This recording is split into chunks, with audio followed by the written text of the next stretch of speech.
যুবক সোনা মানিক আবু জাহেল বলে, আহা বাবা কি হয়েছে? এমন করে আমার নবী পাক এবং চাচি আম্মা চাচাজি মাওলা আলীকে নিয়ে আপনার চলে আসেন। এইভাবে দিন যায় রাত আসে, আমার জওয়ান যুবকেরা আমার আলী কারমাল্লাহুল করিম লালিত পালিত হতে থাকে। এই জওয়ান যুবক পৃথিবী সরজমিনে বড় আদর যত্ন করে আমার নবী পাকের যখন 8 বছর বয়সে চাচা দাদাজি ইন্তেকাল করতেছেন বাবা, তখন তার 12টি সন্তানের ভিতরে সবকে ডাক দিয়ে এক জায়গায় বসিয়েছেন। ওগো আমার বেটারাও, বলো পৃথিবীর জমিনে আমি তোমাদের কাছে একটা আরজি জানাতে চাই। আমার যে দেখছো দাদু ভাই, এই দাদু ভাই আব্বা হারা মা হারা এতিম সন্তানটাকে মোহাব্বত করতে হবে, ভালোবাসতে হবে, এই বাচ্চাটাকে প্রেম করতে হবে। পারবে কেহ নিজের বাচ্চার থেকে বেশি এই আমার দাদু ভাইকে মোহাব্বত করতে পারবে? আব্বা আমার কেউ রাজি হয় না, একমাত্র রাজি হয়েছিলেন যিনি, তিনি হযরত আবু তালিব। সুবহানাল্লাহ। বন্ধুরে, পৃথিবীর সরজমিনে আবু তালিব আমার নবী পাকের দায়িত্ব নিয়ে আপনার ভরণ পোষণের দায়িত্ব নিয়ে চলছেন বাবা। এমনি করে যখন আমার নবী পাকের 40 বছর বয়স হলো, আল্লাহ এলানে আল্লাহ পাকের ঘোষণাকৃত তাওহীদের এলান আরম্ভ করে দিয়েছেন। মানুষ তখন একের পর এক দুশমনে পরিণত হয়, মক্কা নগরে বড় বড় ঝঞ্ঝাট দেখা দেয়।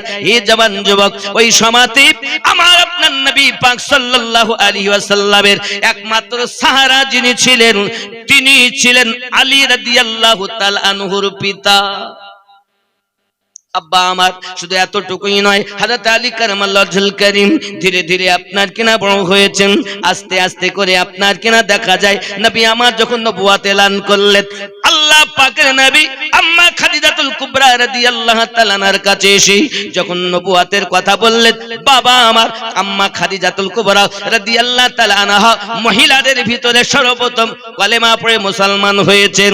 বাবা আমার বালকদের ভিতরে হযরত আলী কারমাল্লাহুল করিম 9 বছর বয়সে তাওহীদ ও রিসালাতের ঘোষণা দিয়ে কালেমা পড়ে মুসলমান হয়েছে। সুবহানাল্লাহ সুবহানাল্লাহ।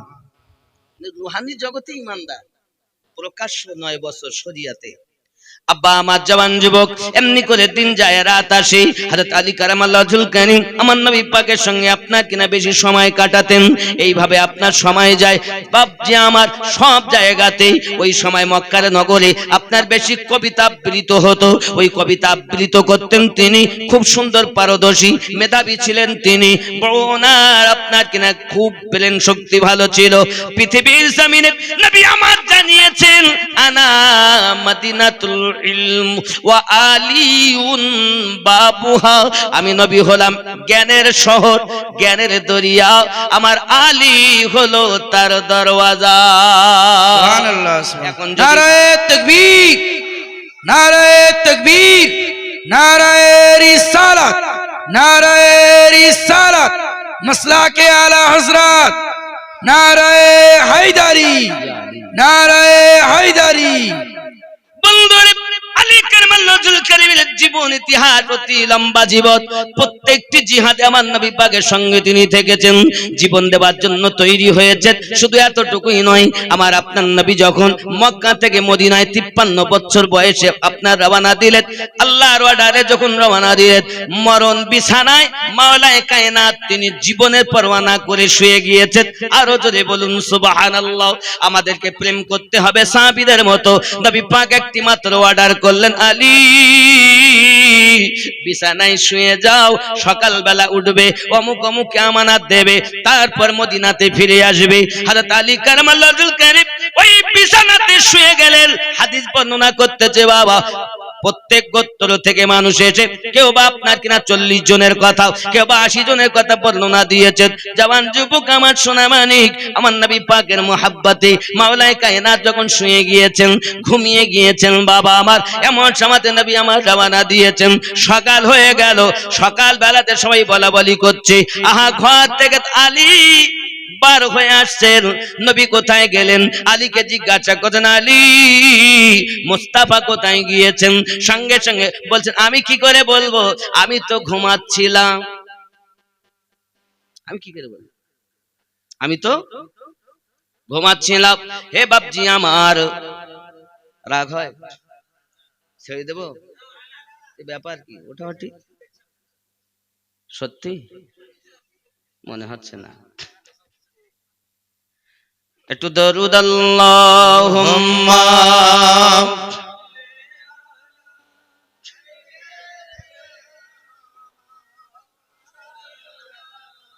মুহাম্মদ ওয়া আলা সাইয়্যিদিনা। প্রেম কেন করো না মন ওগো মুর্শিদের শানে?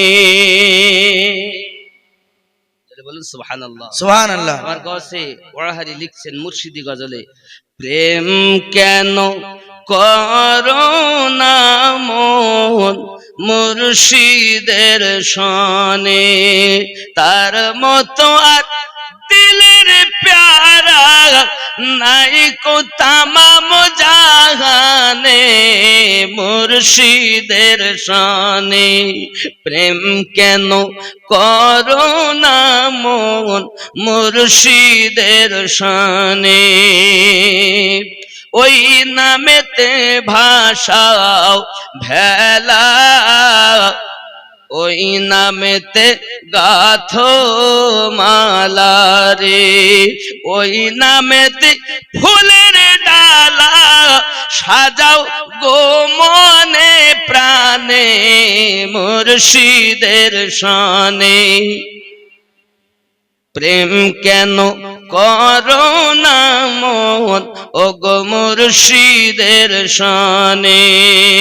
আল্লাহুম্মা সাল্লি আলা মাওলানা মুহাম্মদ ওয়া আলা আলি সাইয়্যিদিনা।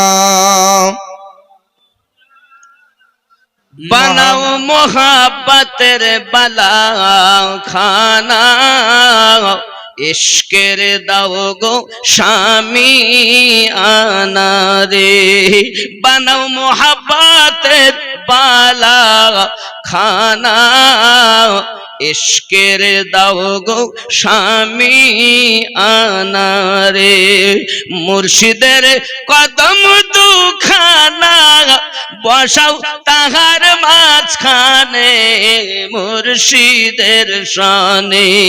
প্রেম কেন করো না মন মুর্শিদের শানে, জপ ওই নাম দিবা রাতে, ওই নামের বাতি করো হাতে রে, দয়াল মুর্শিদ ভিন্ন তোমার সাথে কে যাবে শেষের দিনে, মুর্শিদের শানে। প্রেম কেন করো না মন মুর্শিদের শানে, এমনি আশিক দেও না করে যেমন মাছ বাঁচে না পানি ছেড়ে রে, এমনি আশিক দেও না করে যেমন মাছ বাঁচে না পানি ছেড়ে রে, মুর্শিদের পাক কদম পরে ধ্যান করো মনে প্রাণে, মুর্শিদের শানে। প্রেম কেন করো না মন মুর্শিদের শানে, অধম নাচার বলছে কে দে মন তুই পড়লি ঘুরে মায়ার ফাঁদে রে, অধম নাচার বলছে কে দে মন তুই পড়লি ঘুরে মায়ার ফাঁদে রে, পাক কদম পে আধারে হারালি মিশের টানে, মুর্শিদের শানে। প্রেম কেন করো না মন মুর্শিদের শানে। আল্লাহুম্মা সাল্লি আলা মাওলানা মুহাম্মদ ওয়া আলা আলি সাইয়্যিদিনা মাওলানা বন্ধুরে মাওলাই কায়নাত শ্রী খোদা কারবালাহুল করিম মক্কা মুকাররমায় আবার রাসূল পাকের কথা মোতাবেক আমানাতগুলো বন্টন করে উনি মদিনাতুল মুনাওয়ারাতে রওনা দিয়েছেন বাবা উটের পিঠে করে বাবা আমার কষ্ট করে 350 মাইল পথ তিনি রওনা দিয়ে মদিনায় পৌঁছিয়ে গেছেন আমার নবী পাক আপনার কি নাও মদিনাতুল মুনাওয়ারায় মসজিদ নববীর কিছুটা দূরে ওইখানে আপনার নবী পাক অবস্থান করতেছেন হযরতে আলী কারমানুল করিম যখন পৌঁছে গেছেন সিদ্দিক আকবর জিজ্ঞাসা করেন আলী হিজরতের রাতে বিছানায় কেমন ঘুমিয়েছেন হযরত আলী রাদিয়াল্লাহু তাআলা বলেন আবু বকর জীবনে এত সুন্দর ঘুমিয়েছি এরকম ঘুম আমি জীবনে ঘুমাতে পারিনি আবু বকর রাদিয়াল্লাহু তাআলা বলেন ব্যাপারটা তো বুঝে আসতেছে না কেমন করে আপনি ঘুমিয়েছেন ওইটা হলো মরণের বিছানা কারণ বাইরে আছে শত্রু লাঠি সোটা তলোয়ার নিয়ে যে কোনো মুহূর্তে ঘরের ভিতরে ঢুকে তোমাকে জবাই করে দিতে পারে তোমাকে মেরে দিতে পারে কেমন করে তুমি ঘুমিয়েছো হযরত আলী কারমানুল করিম বলতেছেন ওগো আবু বকর রাদিয়াল্লাহু তাআলা আনহু নবী পাক আমাকে বলেছেন আলী তুমি বিছানাতে শুয়ে যাও সকালবেলা উঠবা অমুক অমুককে আমানত দিবা তারপরে মদিনায় আসবা আমি আলী আমার ঈমান আমার বিশ্বাস আমার কোন দলিল লাগে না আমার নবী পাকের প্রতি হলো মায়া আমার রাসূলের পাকের প্রতি হলো উলফত এমন নবী যখন আমাকে শুইতে বলেছেন নবী আমাকে উঠতে বলেছেন আমানত বন্টন করতে বলেছেন আমি আলী জানি পৃথিবীর জমিনে আমি আলীর মৃত্যু হবে না যদি মৃত্যু হইয়া যায় আমার নবী পাক অপমান হইয়া যাবে আমার রাসূলের পাক বেইজ্জতি হয়ে যাবে আল্লাহ পাক কখনো নবীকে বেইজ্জতি বানাবেন না সূর্য পশ্চিম দিক থেকে উদিত হওয়া সম্ভব তবে আমার নবীর কথা মিস হওয়া সম্ভব নয় সুবহানাল্লাহ সুবহানাল্লাহ এর নাম ভালোবাসা এর নাম প্রেম হযরত আলী কারমাল্লাহুল করিমের আব্বা আমার সম্মান অনেক বাবা পৃথিবীর সরজমিনে দিন যায় রাত আসে হযরত আলী কারমাল্লাহুল করিমের বিবাহ দাম্পত্য জীবন বাবা জিন্দেগি জীবন অনেক লম্বা খুব সংক্ষিপ্ত কথা বলি বাবা জিবরিল আমিন এসে হাজির হয়ে গেছেন ইয়া রাসূলুল্লাহ ইয়া হাবিবাল্লাহ আরশ আজিমে ফাতেমা আর আলীর বিবাহ হয়ে গেছে দুনিয়াতে আপনি এবার বিবাহ পড়িয়ে দেন আমার নবী পাক সাল্লাল্লাহু আলাইহি সাল্লাম বলেন জিবরিল আমার ফাতেমার বিবাহ আলীর সঙ্গে আরশে মুআল্লাতে হয়েছে বিবাহ পড়িয়েছে কে আমার ফাতেমার গার্জিয়ান হয়েছে কে কারণ বিয়ে দিতে গেলে কন্যার গার্জিয়ান হওয়া লাগে না না এমনি হবে গার্জিয়ান হওয়া লাগবে তো তা জিবরিল আমি তো ওখানে ছিলাম না তবে আমার মেয়ে ফাতেমার ওখানে গার্জিয়ান কে হয়েছে মালিক কে হয়েছে তা হচ্ছে আপনার কন্যা ফাতেমার মালিক স্বয়ং আল্লাহ তাআলা হয়েছে আই জিবরিল আমার মেয়ে ফাতেমার যদি গার্জিয়ান আল্লাহ হন তা মালিক যে হয় তার তো কিছু দেওয়া লাগে তা আল্লাহ আমার ফাতেমাকে কি দিয়েছে জোরে বলুন সুবহানাল্লাহ সঙ্গে সঙ্গে জিবরিল আমিন বলছেন হুজুর আপনার কন্যা ফাতেমাকে মহান আল্লাহ পাক আল্লাহ তাআলা রুহে জমিন কে ওয়াকফ করে দিয়েছে সুবহানাল্লাহ এই যে মাটিতে বসে আছেন এটা আম্মা ফাতেমা তো জোহরা রাদিয়াল্লাহু তাআলা ওয়াকফ করা সম্পত্তি বিবাহের দিন এটা আপনার বাপের জমি নয় এই জমিনের মালিক আল্লাহ ওয়াকফ হয়েছে আম্মা জানের নামে আব্বা আমার সঙ্গে সঙ্গে জিবরিল আমিনকে জিজ্ঞাসা করতেন আই জিবরিল বিয়ে পড়িয়েছেন কে ওদের সঙ্গে বিয়ে আমি জিবরিল পড়িয়েছি জলে বলুন না সুবহানাল্লাহ সুবহানাল্লাহ আমার নবী জিজ্ঞাসা করছেন ওগো জিবরিল আমার কন্যা ফাতেমার বিবাহ দাম্পত্য জীবনে দেনমোহর কি হয়েছে সঙ্গে সঙ্গে জিবরিল বলেন হুজুর আপনার কন্যা ফাতেমা রাদিয়াল্লাহু তাআলা আনহার দেনমোহর হলো উম্মতের নাজাত সুবহানাল্লাহ সুবহানাল্লাহ পৃথিবীর জমিনে আপনি বিবাহ সুসম্পন্ন করুন আপনার আমার নবী পাক বলেন আলীকে ডেকে, আলী বিবাহ করার মতো সম্পত্তি তোমার আসেনি? হযরত আলী রাদিয়াল্লাহু তাআলা বলেন হুজুর আমার তো কি যে একটা বর্মা আছে। হুজুর আমার তেমন কিছু সামান আমার কাছে নাই, তবে আমার বর্মা আছে, তলোয়ার আছে। আমার নবী পাক সাল্লাল্লাহু আলাইহি সাল্লাম বলেন ঠিক আছে, তুমি বর্মাটা না হলেও চলবে, এটাকে তুমি বিক্রি করে দাও। সঙ্গে সঙ্গে নিয়ে চলে গেলেন উসমান বিন নুরাইন রাদিয়াল্লাহু তাআলার কাছে। ভাই উসমান, আমি আলী আমার বিবাহ হবে গো, আমার এই বর্মাটা আপনি কিনে নিন, খরিদ করে নিন। সঙ্গে সঙ্গে উসমান বিন নুরাইন রাদিয়াল্লাহু তাআলা আনহু বর্মাটাকে আপনার কিনা খরিদ করে নিলেন। খরিদ করে নেওয়ার পরে আবার উপহার দিলেন, আলী এই বর্মাটা আমার নিয়ে কোনো কাজ হবে না, যুদ্ধের সময় আপনার এটা প্রয়োজন গো আলী, এর জন্য আমি আমার পক্ষ থেকে আপনার জন্য তোফা দিয়ে দিলাম। সুবহানাল্লাহ। ইমান কত জোর! উসমান বিন নুরাইন রাদিয়াল্লাহু তাআলা আপনার কিনা দিয়ে দিয়েছেন গো সোনামানিক আমার, উনি আপনার কিনা নিয়েছেন। আম্মা আমার চলে আসতেছেন, আম্মা ফাতেমা তু জোহরা রাদিয়াল্লাহু তাআলার সঙ্গে মাওলা আলী কারমালাজুল কারীমের বিবাহ সুসম্পন্ন করা হয়েছে। আরো জোরে বলুন সুবহানাল্লাহ। সুবহানাল্লাহ। শুধু এতটুকুই নয় বাবা, বিবাহের পর আমার নবী পাক আলী কারমালাজুল কারীম ও কন্যা ফাতেমাকে মসজিদে রেখেছেন। দুইজনাই পাক, মসজিদও পাক। আব্বা আমার সোনামানিক এত বড় মার্তবা পৃথিবীতে আর কাউকে হয়নি। আব্বা আমার জওয়ান যুবক হযরতে আবু বকর রাদিয়াল্লাহু তাআলা আনহু বলেন, আয় আলী আপনার যে মার্তবা, আপনার যে শান পৃথিবীর জমিনে এ বড় শান পৃথিবীতে দেওয়া হয়েছে, আমি দেখতেছি আপনার শান অনেক বেশি। কি ফজিলত? पहली फजीलत ये है कि आपने फातिमा तो ज़ोहरा का निकाह उससे किया। प्रथम प्रकार হলো ফজিলত, ফাতেমাকে আপনি স্ত্রী রূপে পেয়েছেন। দুই নাম্বার, মসজিদ নববীতে স্থান পেয়েছেন। আর হালাল সে মুঝে হালাল নেই, আর যেটা সবার জন্য হারাম সেটা আপনাদের দুইজনের জন্য ছিল হালাল। সুবহানাল্লাহ। মারতাবা আমার নবী দিয়েছেন। আবু হুরায়রা রাদিয়াল্লাহু তাআলা থেকে হাদিসটি বর্ণিত, জোরে বলুন সুবহানাল্লাহ। সুবহানাল্লাহ।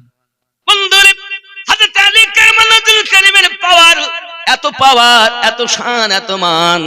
আব্বা আমার সোনামানিকেরা, আলী কারমালাজুল কারীমের তুলনা হবে না বাবা। তিনি হলেন বেলায়েতের সরতাজ, বেলায়েতের সরদার। সোনামানিক আমার হযরত আলী কারমালাজুল কারীম থেকে সমস্ত তরিকতের সাজানা এসেছে। আপনি যদি তাকে না মানেন আপনার ইমানে ঘাটতি থেকে যাবে বাবা। স্বামী স্ত্রী দুইজনা বিবাহ করেছেন, স্বামীর ঘরে দেওয়ার পৌঁছানোর সকল পিতামাতার আশা থাকে বাবা। নবী পাক সাল্লাল্লাহু আলাইহি সাল্লাম খাতুনে জান্নাতকে আপনার বিদায় দিচ্ছেন। শুধু এতটুকু কথা বলছেন, নবী আমার একটু মিষ্টি কিনে আনিয়ে মিষ্টিতে আপনার কিনা ফু দিয়ে জামাইকে আর মেয়েকে খাওয়াচ্ছেন। আর মেয়েকে বলছেন, আমার কন্যা ফাতিমা কোন রকম ভাবে যেন আমার আলী গরিব মানুষ, তার কাছে কিছু চেয়ে যেন মনে ব্যথা দেবে না বাবা। হযরতে ফাতিমা তু জোহরা রাদিয়াল্লাহু তাআলা আনহা এমনি করে উপদেশ শুনে চলে গেলেন আপনার স্বামীর ঘরে। বাবার সঙ্গে কাউকে পাঠাননি, কারণ পাঠাতে গেলে তো আপনার কিনা জায়গা নাই। তেমন সোনামানিক আমার আম্মা খাদিজাতুল কুবরা রাদিয়াল্লাহু তাআলা বলেছিলেন, ফাতিমা আমি যদি জীবনে বেঁচে থাকি তোমার বিবাহের সময়, বিবাহের পরে তোমার সঙ্গে আমি যাব গো মা। কিন্তু ফাতেমা কান্না করতেছেন আব্বার কাছে। দয়ার নবী বলছেন, ফাতেমা কাঁদো কেন গো মা, তুমি আমার কলিজার টুকরা। পৃথিবীর সরজমিনে আমি নবী যেদিন আম্মা হারিয়েছি, তুমি ফাতেমাকে জবে থেকে পেয়েছি, আমি নবী মা হারা বেদনা ভুলে গিয়েছি। তোমার চোখে পানি হলে যেন আমি নবী সহ্য করতে পারি না গো। ওগো আমার কন্যা, কেন তুমি কাঁদছো একবার বলো না। খাতুনে জান্নাত ডাক দিয়ে বলতেছেন, হুজুর ওগো আব্বাজান, আমার বড় মায়ের কথা মনে পড়ে যায়। আমার আম্মা আমাকে বলেছিলেন, ফাতেমা তুমি যখন শ্বশুর বাড়ি প্রথম যাবে, আমি খাদিজা তোমার সঙ্গে যাব। আমার আম্মা দুনিয়াতে নাই, আমি ফাতেমা এই জন্য কান্না করতেছি। নবী আমার ডাক দিয়ে বলতেছেন, ফাতেমা মক্কা নগরে আমি যদি ডাক দিয়া বলি এইভাবে এই মদিনাতুল মুনাওয়ারাতে যদি আমি বলি সবাই যাওয়ার জন্য প্রস্তুত হবে, সব নারীরা যাওয়ার জন্য তৈরি হবে, কিন্তু আমার আলীর ছোট্ট একটি ঘর, ওই ঘরে যদি তোমাকে নিয়ে থাকে আর একজনকে নিয়ে গেলে কোথায় থাকতে দেবে? মা চলে যাও স্বামীর ঘরে, কোনো দুঃখ নাই। জেনে রাখবে পৃথিবীতে যদি তোমার কষ্ট হয়, পৃথিবীতে যদি তোমার কষ্ট হয় সহ্য করবে, স্বামীকে যেন ব্যথা দেবে না মা। খেয়াল রাখবে স্বামীকে খেদমত করবে, স্বামীর উপরে যেন কথা বলবে না, সব সময় স্বামীকে মোহাব্বত করবে। হযরত আলী কারামাল্লাহুল কারীমকে ডেকে বলতেছেন, এবার আলীর কাছে এসেছেন, আলী ফাতেমা আমার কলিজার টুকরা। উপদেশ দিচ্ছে বিবাহের পর শ্বশুর শাশুড়ি মেয়ে সঁপে দেয় না জামার কাছে, দেয় না দেয় না? বিদায় দেওয়ার সময় বলে না, তা আমাদের উপদেশ কি হয়? আর নবী উপদেশ দিচ্ছেন, আলী ফাতেমা আমার কলিজার টুকরা। কেউ যদি ফাতেমাকে কাঁদায়, সে ফাতেমাকে কাঁদালো না, আমি নবীকে কাঁদিয়ে দিল। এ আলী আমার কন্যা ফাতেমাকে জানো তুমি কাঁদাবে না, আমি নবী সইতে পারবো না। আলী শোনো, তুমি আমার কন্যাকে নিয়ে যাচ্ছ, পৃথিবীর জমিনে সব থেকে নসিবওয়ালা ভাগ্যবান পুরুষ হলে তুমি। বন্ধু আমার, নবী পাক উপদেশ দিলেন, মেয়েকে আর জামাইকে একটু মিষ্টি মুখ করালেন, বিদায় দিলেন, চলে যাচ্ছেন। বাবা আমার নবী পাক কন্যা বিদায় দিতে কত ব্যথা, কত কলিজায় ব্যথা। প্রত্যেক পিতা প্রত্যেক মাতা যখন সন্তান বিদায় দেয় বিবাহের সময়, সব মা সব পিতা এরাই কাঁদে। কাঁদে না? কেন কাঁদে? মায়ার দুনিয়া, এটা হলো আলামে নাসুত, আলামে খালক। বাবা এটা মায়ার দুনিয়া, এই আলামে খালকে মায়া, সন্তানের সঙ্গে মায়া, বিবির সঙ্গে মায়া, বাপ মায়ের সঙ্গে মায়া, বন্ধুর সঙ্গে মায়া। মায়ার দুনিয়াতে মায়া করি আমরা চলেছি। যুবকের খাতুনে জান্নাত রাদিয়াল্লাহু তাআলা আনহা স্বামীর ঘরে যখন গিয়েছেন, আমার আম্মা জানার একটু খেয়াল করুন, যখন স্বামীর ঘরে তিনি গিয়েছেন, যদি মাওলা কায়নাত পা লম্বা করতেন, ঘরের দেওয়ালের বাইরে একটা পা চলে যেতেন। উনি খুব লম্বা মানুষ ছিলেন না, তবে ঘরটা এত ছোট ছিল না। স্বামীর ঘরে গিয়েছেন, তেমন কিছু নাই রে বন্ধু, যা দিয়েছেন আপনা আব্বা জান তাই নিয়ে গিয়েছেন। আমার নবী পাক নামাজের বিছানা দিয়েছিলেন, আল্লাহর কালাম কোরআন মাজিদ দিয়েছিলেন, একটি জাতা দিয়েছিলেন। যদি কন্যা সুবহানাল্লাহ সুবহানাল্লাহ। আমাদের মায়েদের আমরা দেই টিভি, ফ্রিজ, টিভি দেখবে, হায় হায়। আর আমার নবী দিচ্ছেন আল্লাহর কালাম। খাতুনে জান্নাতকে উপদেশ দিচ্ছেন, একটু খেয়াল করবেন আমাদের উপদেশ কেমন হয়। শুধু এতটুকুই নয়, আম্মা জান স্বামীর ঘরে গেছেন, 2 দিন 3 দিন কিছু খাওয়া নাই রে বাবা। আমার নবী একদিন মেয়ের বাড়ি গেছেন বেড়াতে, আম্মা জানের মুখটা যেন শুকিয়ে গেছে, আলী বাড়িতে নাই। নবী আমার জিজ্ঞাসা করেন, মা এরকম হালাত কেন? উনি সঙ্গে সঙ্গে বলছেন, আব্বুজি 3 দিন ধরে উনানো কিছু জ্বলে না। আমার নবী পাক খাতুনে জান্নাতের হাতখানা ধরে নিজের পেটে লাগাইয়াছেন। দেখেন আমার নবীর পেটে পাথর বাঁধা আছে। মারে স্বামীর ঘরে তুই 3 দিন খেতে পাসনি, আমি দয়ার নবী আর 4 দিন ধরে কিছুই খাইনি। আম্মা পৃথিবীতে ইবাদতের পাবন্দি করবে, খাতুনে জান্নাতের ইবাদত এমন ছিল। আমার আম্মারা কিতাব বর্ণনা করতেছেন, আল্লাহ পাক কোরআন শরীফে জানিয়েছেন, ওয়াল্লাযীনা ইয়াবিতুনা লিরাব্বিহিম সুজদান ওয়া কিয়ামা। আল্লাহর কোরআনে আল্লাহ সাক্ষী দিলেন, আম্মা জান ফাতেমা জোহরা রাদিয়াল্লাহু তাআলা আনহা নামাজ পড়তেন। বাবা জীবনে তাহাজ্জুদের নামাজ তার কাজা হয়নি। পৃথিবীর জমিনে আম্মা জান নামাজে দাঁড়িয়ে গিয়েছেন, নামাজ পড়তেছেন, নামাজের সাজদা দিতেছেন। হযরতে বেলাল রাদিয়াল্লাহু তাআলা আনহুর আযানের ধ্বনি কানে এসে গেছে। আম্মা জান হাত দুটি তুলে কাঁদছেন আর বলছেন, আয় আমার রব, আয় আমার মালিক, রাতটাকে এত ছোট বানাইয়া দিয়েছো গো আল্লাহ। আমি ফাতেমার জীবন পরিপূর্ণভাবে ইবাদত হলো না, আমার মনে আমি শান্তি পেলাম না গো আল্লাহ। আমি ফাতেমার একটি সিজদা এখনো কমপ্লিট হয়নি গো আল্লাহ। হায় আমার রব, একটা সিজদায় কমপ্লিট নাই, হঠাৎ বেলালের আযান আমার কানে চলে এলো গো রব। আমি ফাতেমার মনে সন্তুষ্ট নয়, আমি ফাতেমার মনে সান্ত্বনা পেলাম না। আয় আমার মালিক, আমি ফাতেমার জীবন যতটা দিয়েছেন যদি একটা রাত বানাইয়া দিতেন, আমি ইবাদত করে করে আমার বেচেন কলিজাকে সান্ত্বনা দিতাম। আমার মায়েরা তাদের জিন্দেগিতে তাহাজ্জুদ নামাজ কাজা নাই, সারা রাত ইবাদত করে ফজরে আযান হয়ে যেত, আর আমার মায়েদের ঘুম গেল না, শুধু ঘুমিয়েই যায়। সময় পেলে সিরিয়াল দেখে। আগেকার সময় যখন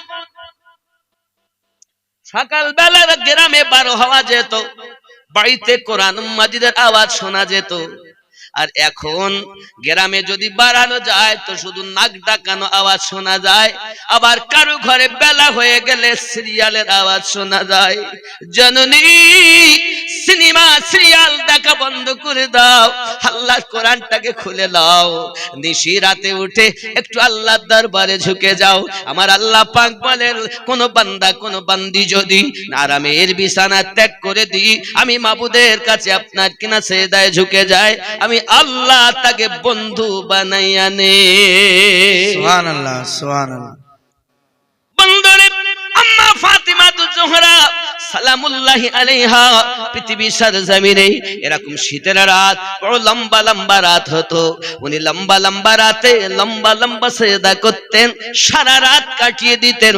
রাত শেষ হয়ে যেত, আম্মা জানের সেজদা শেষ হতো না। জননী, যদি ভালো হও সন্তান ভালো হবে। আজ যদি ভালো না হন সন্তান কিন্তু ভালো আশা করা যায় না। আম্মা জানের ঘরে বড় অভাব, খাওয়া নাই দাওয়া নাই, অনাহারে থাকতেছে। আল্লাহ পাকের দয়া, প্রথম সন্তান ইমামে হাসান জন্ম নিলেন, নাম রেখেছিলেন হাসান। বলুন সুবহানাল্লাহ, সুবহানাল্লাহ। সন্তান জন্ম নিচ্ছেন, এক নামাজের ওয়াক্ত, অপর নামাজের ওয়াক্তে আম্মা জান নামাজ আদায় করছেন। কারণ ফাতেমাও পাক, সন্তান তিনিও পাক, যার সাথে বিবাহ হয়েছেন তিনিও পাক, যার কন্যা তিনিও পাক। সুবহানাল্লাহ। পবিত্র তারা, তাদের নামাজের তুলনা ছিল না। আর আমাদের স্বামীর নামাজ এমন, রাতকে রাত আল্লাহর ইবাদত করতেন। ও আমার জননী, এক সময় আম্মা জান ফাতেমা জোহরা রাদিয়াল্লাহু তাআলা আনহার ঘরে খাবার নাই। মাওলায়ে কায়নাত কারামাল্লাহু ওয়াজহুল কারীম বিবির মুখে হাসি ফোটানোর জন্য সকালবেলা উঠে ফজরের নামাজের টাইমে ব্যাগখানা নিয়েছেন, মসজিদ নববীতে আপনার নামাজে ফজর আদায় করেছেন। এবার ঘুরে বেড়াচ্ছেন, কেউ যদি কাজে নেই কাজকর্ম করবেন আর খাবার কিনে এনে দিবেন, তা দিয়ে আপনার খাবার তৈরি হবে। সারা দিন ঘুরেছেন, কোনো কাজকর্ম তিনি পেলেন না। রাত হয়ে গেল, হে বাবাজি আমার সন্ধ্যা হয়ে গেল। মসজিদ নববীতে নামাজ আদায় করেছেন মাগরিবের, আব্বা আমার অপেক্ষা করে বসে রয়েছেন। বন্ধু, এমনি করে আপনার কিনা বাড়িতে এসেছেন এশার নামাজ পড়ে, স্ত্রী খাতুনে জান্নাত রাদিয়াল্লাহু তাআলা আনহা স্বামীর অপেক্ষায় করে রয়েছেন। দরজার কাছে এসে সালাম দিচ্ছেন, আসসালামু আলাইকুম ইয়া আহলাল বাইত। উত্তর আসছে, ওয়া আলাইকুমুস সালাম ওয়া রাহমাতুল্লাহ। দরজাটা খুলে গেল, ব্যাগটা খালি। স্ত্রী জিজ্ঞাসা করেন, স্বামী আমার আরাম করুন, আসুন আপনার কষ্ট হয়েছে একটু খেদমত করে দেই, বুঝি কর্ম আপনি আপনার হয়নি। হে বাবাজি, স্ত্রীর কথা শুনে দেখবেন স্বামী যতই কষ্ট করে বাড়ি আসুক না কেন, যদি তার স্ত্রী, মহিলাদের সব থেকে ভালো জিনিসটা হলো তার মুখের মুচকি হাসি। স্বামী যদি বাড়ি আছে, স্ত্রী যদি তাকে মুচকি হেসে দিয়ে একটুখানি আনন্দ দেয়, রাস্তার কষ্ট, মেহনতের কষ্ট সব ভুলে যায়।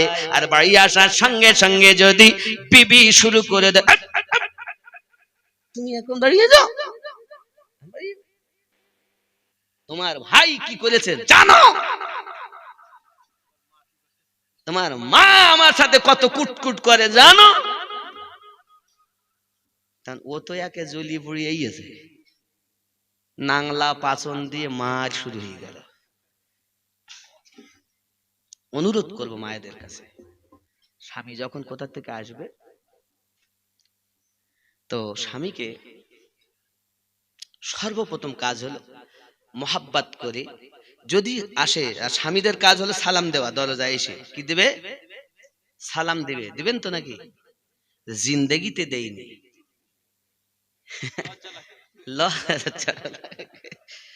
লজ্জা লাগে হুজুর, বাবা নবীর সুন্নাত। আচ্ছা, আমি এই এখানে রাখলাম ঘটনাটা, আমি রাখি। সব থেকে ধনী, আপনারা পয়সাওয়ালা হতে চান? নবীর একটা হাদিস শোনাবো, পয়সাওয়ালা হতে চান তো নাকি, এই ধনী হতে চান তো, তাহলে একটা আমল শোনাই। নবী পাক সাল্লাল্লাহু আলাইহি সাল্লামের দরবার, কটা বাজে? 11টা। আরে সর্বনাশ, 11:30 বাজে, তো রাত করা যায়? ঠান্ডার রাত বাবা, আল্লাহ আল্লাহ রসুলের কথা শেষ হয়, নবীওয়ালাদের কথা শেষ হয়, আমরা শেষ হয়ে যাব, কিন্তু তাদের কথা শেষ। তবে ধনী তো সবাই হতে চাই না, বিদেশে, দেশ বিদেশে রাতকে রাত, দিনকে দিন পানি করে দেই, কত সুদ খাই পয়সাওয়ালা হবো বলি, কত লোকের মারধর করে খেয়ে ফেলি, কত জমি আলঠেলি চাষ করি। এই কাজ হয়েছে, সব করেছে, রাজমিস্ত্রি যারা করে, লেবারের এত খাটা খেটেছে, 2 লাখ টাকা লাভ হয়েছে, তারপর বলতে কিচ্ছু হয়নি। তো যাই, পয়সাওয়ালা সবাই হতে চায়। নবী পাক সাল্লাল্লাহু আলাইহি সাল্লামের দরবারে সাহাবী রাসূলদের যে কোনো বিপদ আপদ কষ্ট হলে নবী পাককে জানাতেন, বলুন সুবহানাল্লাহ। সুবহানাল্লাহ। একজন সাহাবী এসেছেন, নবী পাক তাকে কিছু আমল দিয়েছেন, বাড়িতে গেছেন, অল্প দিনের মধ্যে আল্লাহ পাক তাকে ধনী করে দিয়েছেন। আগে লোকের কর্ম করতেন না, এখন নিজে বিল্ডিং করে ফেলেছেন। এখন মনে করুন, আপনি যদি অল্প দিনের মধ্যে ধনী হন, তাহলে লোকের একটু চোখ পড়বে, আরে ব্যাপার কি, দুনিয়ার কি মাটির তল থেকে কোনো খাজানা টাজানা পেল নাকি, জি কোনো পেয়ে মনে হয় সোনা দানা, তাই ধনী হয়ে গেছে। এখন আব্বা সব জিজ্ঞাসা করে, ওনারও বন্ধুরা সব গিয়ে জিজ্ঞাসা করছেন, ভাইজান দয়া করে বলবেন আপনি কিভাবে ধনী হলেন? হ্যাঁ ভাইজান, আমি বলবো, আমার প্রিয় নবী আমাকে 3টি আমল শিক্ষা দিয়েছেন। কোন দুনিয়ার খাজানা পাইনি, মাটির তলা থেকে কোনো স্বর্ণ পাইনি, আমার নবীর দেওয়া আমল করেছি, আল্লাহ ধনী বানিয়েছে। বলবো 3টি কি বলবো, আপনারা করবেন তো? যদি পালন করেন তাহলে বলবা, যদি পালন না করেন তো বলবো না। রাগ হয়? কিছু বলবা? যাও ঘুরিয়ে এসো, প্লাস মাইনাস হয়ে যাক। সুবহানাল্লাহ, জোরে লা ইলাহা ইল্লাল্লাহ, লা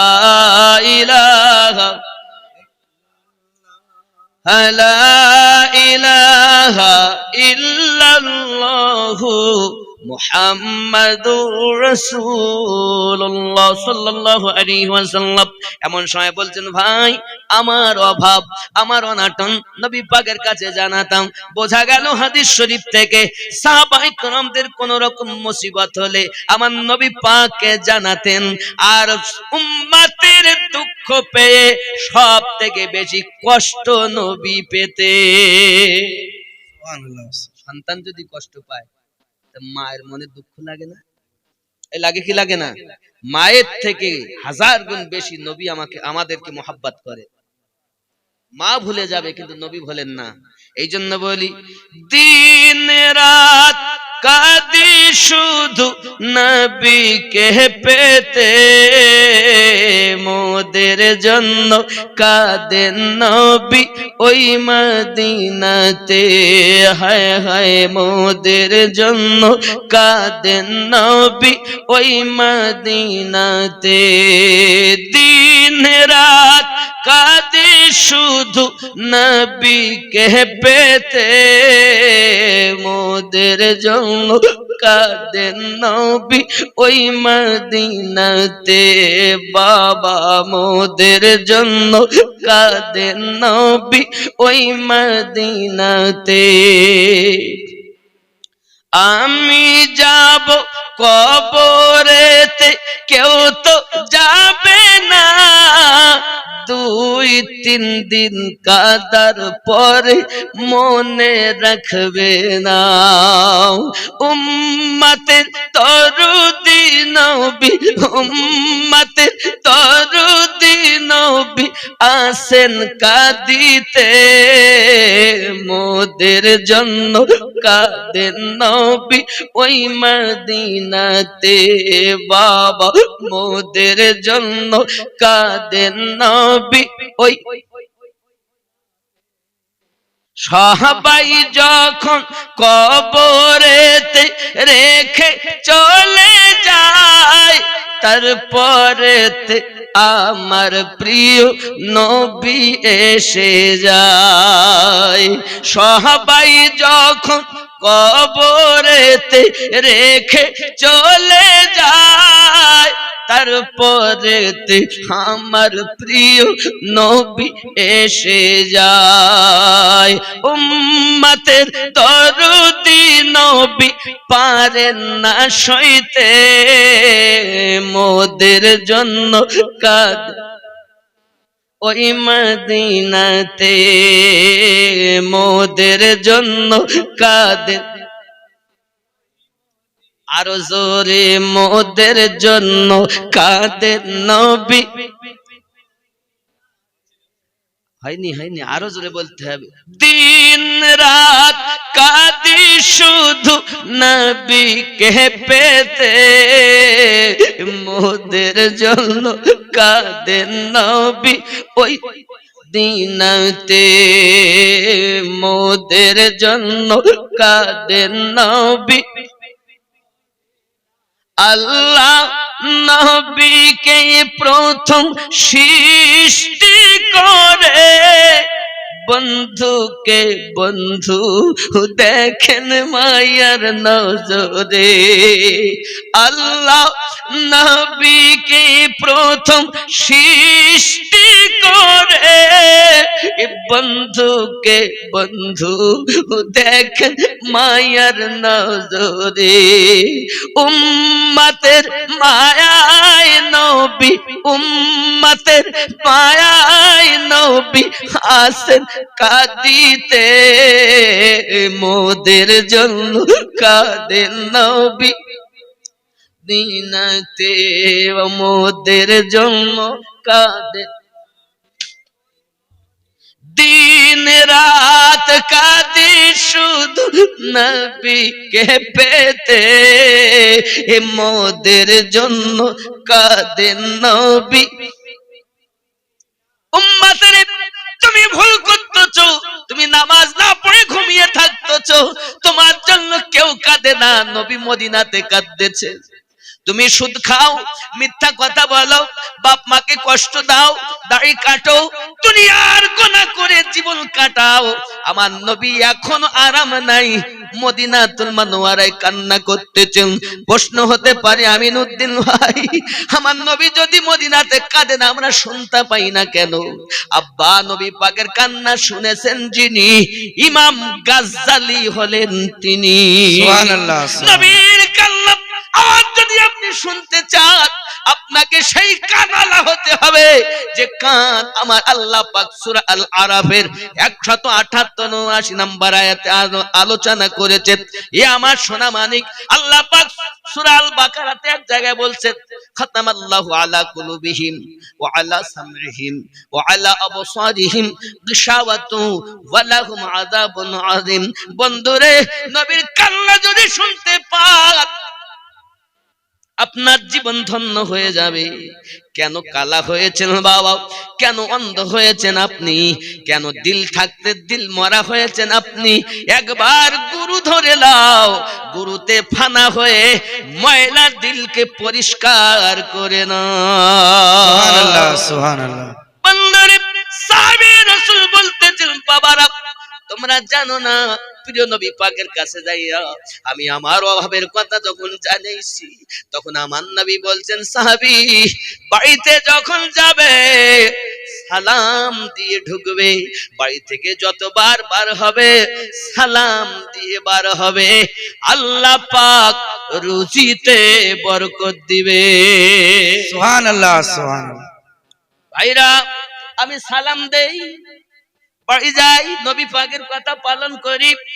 2 নাম্বার, আমার নবী পাক আমাকে বললেন, সাহাবী শুধু নিজেরাই সালাম আদান প্রদান করবে না, আমি নবীকেও একটু সালাম দেবে। কারণ তোমরা যেখান থেকে পারো সালাম দাও, কারণ সালাম দেওয়া হলো সুন্নাত, উত্তর দেওয়া হলো ওয়াজিব। আমরা যে নবীকে সালাম দেই, আমার নবী আমাদের সালামের উত্তর দেন, শোনার মতো কান প্রয়োজন রে বন্ধু। এ বাবা, সাহাবী রাসূল বলেছেন আমাকেও সালাম দেবে। আমি বললাম, হুজুর আপনাকে কেমন করে দেব? নবী আমাকে বললেন, সাহাবী বাড়িতে যখন তুমি সালাম দিয়ে ঢুকবে, আমি নবীকেও সালাম দেবে। আসসালাতু ওয়াসসালামু আলাইকা ইয়া রাসূলুল্লাহ, আসসালাতু ওয়াসসালামু আলাইকা ইয়া নবী আল্লাহ। আমরা আহলে সুন্নাত ওয়াল জামাতের মানুষ, আমরা 5 ওয়াক্ত নামাজ আদায় করি, আর আমার নবী পাকের রওজার দিকে ফিরে আমরা সালাত ও সালাম পড়ি। সুবহানাল্লাহ। কেন দেই জানেন? নবী বলেন রুজিতে বরকত হবে। এই বন্ধুরা, 3 নাম্বার আমল আমাকে নবী শিক্ষা দিয়েছেন, সেটি হলো এই যে নামাজ যখন পড়বে বেশি বেশি করে সূরা ইখলাস দিয়ে নামাজ আদায় করবে। আমি আমার নবী পাকের এই 3টি কথা আমল করেছি, অল্প দিনের মধ্যে আল্লাহ আমাকে ধনী বানাইয়া দিয়েছে। সুবহানাল্লাহ।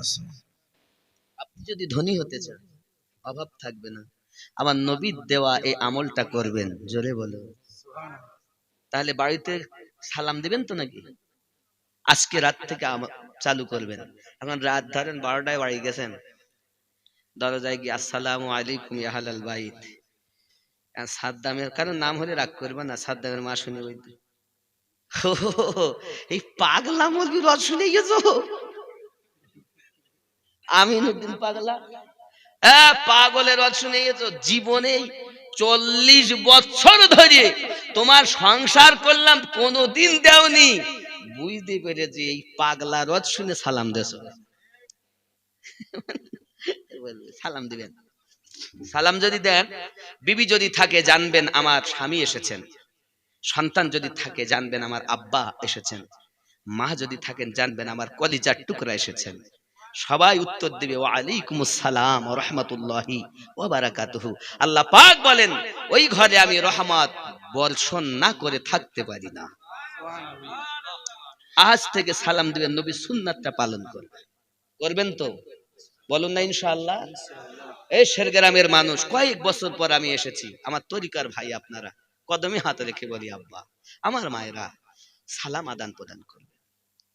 বাড়ি থেকে যতবার বার হবেন সালাম দিবেন, ঢুকবেন সালাম দিবেন। হয়তো বলবেন হুজুর বাড়িতে কেউ নেই, কি করে দিব? বাড়িতে কেউ না থাকলেও সালাম দিবেন। কেন? এই কারণে যে মুমিনের ঘরে আল্লাহর রহমতি ফেরেশতারা ডিউটি দেয়। সুবহানাল্লাহ সুবহানাল্লাহ। সরকার আলা হযরত তো লিখছেন কানজুল ইমানে, আরে মুমিনের ঘরে নবী এমন ভাবে জ্বলছে যেমন লাইট জ্বলছেন। সুবহানাল্লাহ। সব সময় সালাম দেবে। কেউ থাক বা নাই বা থাক, আপনার ঘরে আল্লাহর রহমতের ফেরেশতা বাস করে। এই বিশ্বাস আছে না নাই? আমরা যদি ইমানদার হই, তাহলে ইমানদারের বাড়ি আল্লাহর ফেরেশতা রয়েছে, ডিউটি দেয়। ইমানদার ঘুমায় আর সারা রাত ধরে ফেরেশতারা তার মালমাত্তা পাহারা দেয়। আর যদি মনে করেন আমি ইমানদার নই, তাহলে আপনার সালাম দেওয়ার কোনো প্রয়োজন লাগবে না। কথা বুঝেছেন? যদি নিজে মনে করেন আমি ইমানদার একজন, অবশ্যই আমার নবীর এই হাদিসকে ফলো রাখবেন। বলুন না ইনশাআল্লাহ? আরো জোরে বলুন না ইনশাআল্লাহ? ইনশাআল্লাহ। এখন স্বামী ধরেন সালাম দিতে ভুলে গেল, স্ত্রী দেখেছেন, স্ত্রী সালাম দিবেন স্বামীকে। আপনি যদি আগে সালাম দেন, তো জান্নাতে চৌখাটের মালিক আপনি হবেন। সালাম দিবেন, সালামে বিশাল মোহাব্বত পয়দা হয়। একজনের সাথে আপনার ঝগড়া হয়েছে, এখন আপনি কথা বলতে পারছেন না, কিন্তু মনে একটা মায়া তো আছেই। হাজার হলেও কলেমার ভাই, মার পেটের ভাই না হোক, কলেমার ভাই তো। এখন দেখছি কি করব, তো আল্লাহর হাবিব বলেন ওই ব্যক্তি ওই দুইজনের মধ্যে উত্তম যে আগে সালাম দেয়। চলে বলুন না সুবহানাল্লাহ? সুবহানাল্লাহ, সুবহানাল্লাহ। এবার আপনাদের প্রশ্ন থাকতে পারে, আমিনুদ্দিন ভাই সালাম দিলে তো উত্তর দেয় না। আপনি সালাম দিতেই থাকুন, একাধিকবার দিন, যতদিন উত্তর না দেয় সালামই দেন। আপনার কাজ করুন, একদিন দেখবেন তার হৃদয় গলে আপনার সালামকে উত্তর দিয়ে না দিয়ে থাকতে পারবে। সালাম দিয়ে যাবেন, বন্ধ করবেন না। এটাই নবী পাকের শিক্ষা। জোরে বলুন সুবহানাল্লাহ। সুবহানাল্লাহ। আমার নবী তো মোহাব্বত বন্টন করেছেন। আমার গস ওয়াহারি লিখছেন, সারা জীবন প্রেম বিলায়ে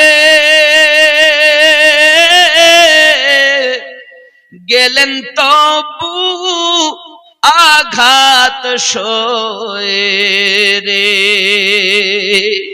বলে সারা জীবন প্রেম বিলায়ে গেলেন তবু আঘাত সয়ে রে। আমরা তাহার উম্মাত হয়ে ওরে কেন হলাম মনমরা, হিংসা দিয়ে হিংসুকের মন ও গো যায় না জয় করা।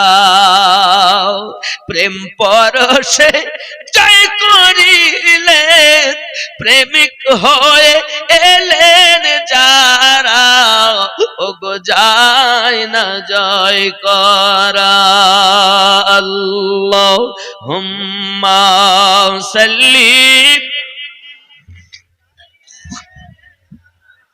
মাওলানা মুহাম্মদ ওয়া আলা আলি সাইয়্যিদিনা